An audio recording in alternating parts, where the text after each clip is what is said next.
내 돈 1억이 있었어요. 그래서 안심하고 A은행에 넣어뒀죠. 은행이니까 안전하잖아요. 그런데 어느 날 그 은행이 파산했습니다.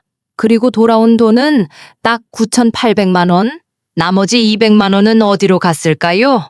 바로 예금자 보호 한도 때문입니다. 실제로 새마을 금고에서 발생한 사건 기억하시나요? 수백 명의 고객이 수억 원씩 예치해뒀는데 갑자기 지점 폐쇄, 부실 대출, 전산 중단, 돈을 찾지도 못하고 보장도 5천만 원까지만. 예금자 보호 한도. 여러분은 제대로 알고 계신가요? 올해 2025년은 금융 시스템에 큰 변화가 생기는 해입니다. 바로 예금자 보호 한도가 24년 만에 바뀌고 우체국과 농협에서도 타 은행 업무를 볼 수 있는 은행 대리업 제도가 본격적으로 시행되기 때문인데요. 오늘 영상에서는 이 두 가지를 중심으로 어디에 돈을 맡기는 게 가장 안전한지, 내가 맡긴 돈은 정말 보호받을 수 있는지, 우체국을 어떻게 활용하면 좋은지, 그리고 새롭게 생긴 현금 배달 서비스까지 꼼꼼하게 알려드릴게요. 자, 먼저 예금자 보호 한도 변경부터 살펴볼까요? 지금까지는 은행이 망하더라도 한 은행에 최대 5천만 원까지는 예금보험공사가 보장해주는 구조였습니다. 그런데 2025년 9월 1일부터는 이 한도가 1억 원으로 상향됩니다. 바로 24년 만의 변화입니다. 여기서 중요한 점이 하나 있습니다. 이 1억 원이라는 한도에는 원금뿐 아니라 이자도 포함된다는 사실이에요. 예를 들어 설명해 볼게요. 내가 A은행에 9,800만 원을 예금했는데 이자가 300만 원 붙었어요. 그러면 총 1억 100만 원이 되겠죠? 하지만 보호되는 건 1억 원까지니까 나머지 100만 원은 만약 은행이 파산했을 때 보호받지 못합니다. 이거 꼭 기억하셔야 해요. 그렇다면 어떻게 해야 할까요? 바로 분산 예치 전략이 필요합니다. 예금자 보호 한도는 은행별로 1억 원씩 적용되기 때문에 여러 은행에 나눠서 예치하면 각각 보장을 받을 수 있습니다. 예를 들어 총 3억 원이 있다면 국민은행에 1억, 신한은행에 1억, 우리은행에 1억 이렇게 나누는 거죠. 그러면 각각 1억 원씩 전액 보장됩니다. 여기서 많은 분들이 실수하시는 게 바로 농협입니다.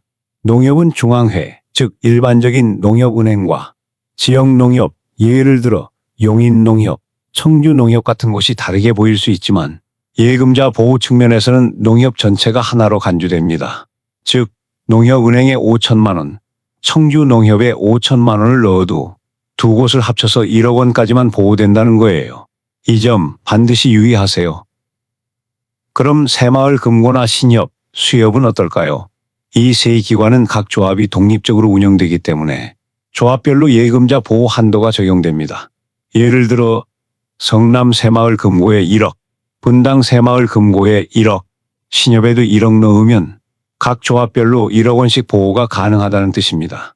다만 최근 새마을 금고에서 부당 대출 사건도 있었고 폐쇄되는 지점도 생기고 있는 만큼 신중하게 판단하셔야 해요.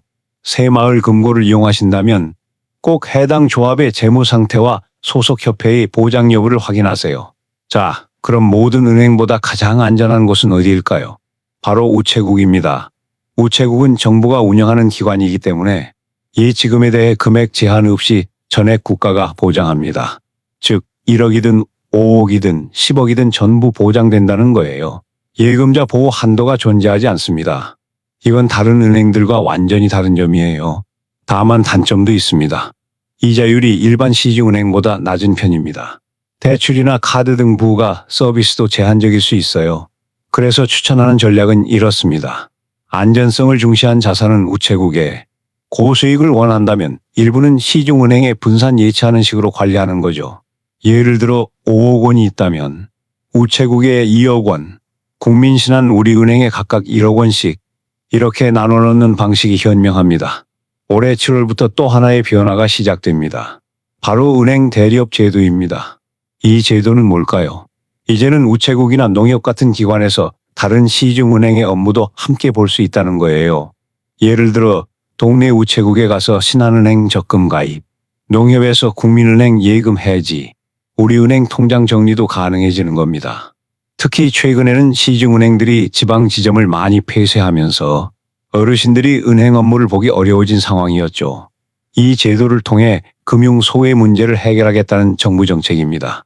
그럼 실제로 어떤 업무를 처리할 수 있을까요? 예금 및 적금 가입과 해지, 계좌 이체 및 통장 정리, 각종 증명서 발급, 대출 상담 및 신청. 중요한 점은 대출 심사나 승인 같은 결정은 해당 은행에서 최종 처리한다는 겁니다. 그리고 이 제도는 모바일이나 인터넷으로는 안 되고 반드시 창구 방문이 필요합니다. 또한 인터넷 전문은행, 즉 카카오뱅크, K뱅크 등은 해당되지 않습니다. 대면 영업이 불가능하니까요. 우체국은 이제 단순한 우편기관이 아닙니다. 다양한 복지 서비스를 제공하는 생활 금융 허브가 되어가고 있어요. 대표적으로 복지 등기 우편 서비스가 있습니다. 집배원이 복지 우편을 전달하면서 어르신 안부 확인까지 해드리는 서비스인데요. 전국 86개 지자체에서 시행 중이고 특히 독거노인에게는 정말 중요한 서비스입니다. 그리고 또 하나, 현금 배달 서비스가 있어요. 최대 100만 원까지 우체국이 직접 현금을 가져다 주는 서비스입니다. 부모님께 송금한 돈을 직접 받기 힘든 경우 유용하죠. 만약 배달 중 현금이 분실되면 우체국이 전액 보상합니다. 단 결혼식장, 사사함 등 일시적인 장소에는 배달되지 않으니 참고하세요. 이제 오늘의 내용을 정리해 볼까요? 예금자 보호 한도는 9월 1일부터 1억 원으로 상향. 한도는 이자 포함이므로 실제 예치는 9,800만 원 선이 적절. 농협은 전체를 하나로 간주하므로 분산 예치 필수. 우체국은 국가 전액 보장, 가장 안전한 예치처. 분산 예치 전략은 반드시 실천할 것. 은행 대리업 제도로 금융 접근성 대폭 향상. 우체국의 현금 배달 복지 서비스도 적극 활용 가능. 여러분, 금융정보는 알고 실천하는 사람만이 혜택을 누릴 수 있습니다. 우리 부모님, 가족, 그리고 나의 소중한 자산을 지키기 위해 지금 바로 분산 예치 전략과 우체국 활용을 고민해 보시기 바랍니다. 궁금한 점이 있다면 은행 창구나 우체국에 가서 직원에게 직접 문의하세요.